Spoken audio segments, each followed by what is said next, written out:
ifikie mahali wamfukuze mwalimu yoyote, yani timu icheze bila kocha, kwa sababu sasa unafikiri unafanyaje? Mbona kama unanichobea mwanangu? Unanichobea bwana, unanibambia. Rudi nyuma kidogo, umenisogelea sana ndugu yangu. Nani agani na mimi usinichobee bila kocha. Kanuni za wapi hizo?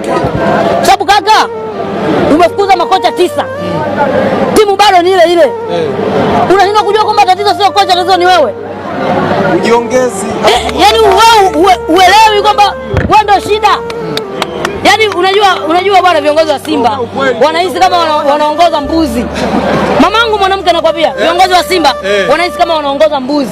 Wanahisi kama wanaongoza watu fulani hivi ambao hawajielewi. Wanahisi wanaongoza kama watu fulani. Bro, hii ni new generation. Mpira ni mchezo wa wazi, unachezwa hadharani. Watu wanauona, sijui umenielewa. Kwa hiyo mimi cha kuambia ni kwamba wanachokifanya viongozi wa Simba ni wanatwanga maji kwenye kinu. Alafu ukweli una kawaida ya kujificha, ila ukitoka unakuwa ni kitu hatari sana. Wanachokifanya wao ni sawasawa unaenda kujificha kwenye matuta ya matembele.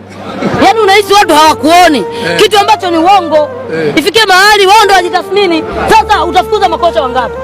Sahihi. Tukipiga mahesabu utafukuza makocha. Bwana hao hawatoki kwenye vio vyao. Bro, miongoni mwa sifa ya kiongozi bora pia ni kwenye kujiuzuru.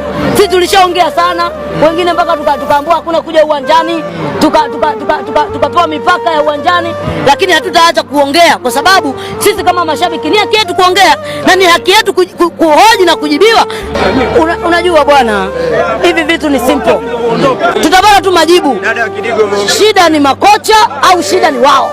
Mimi nanielewa.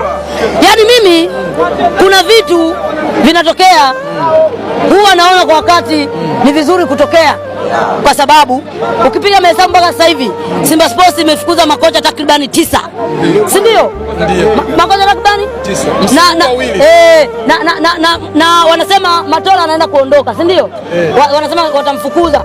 Sisi tunasema acha inyeshe tuone panapovuja.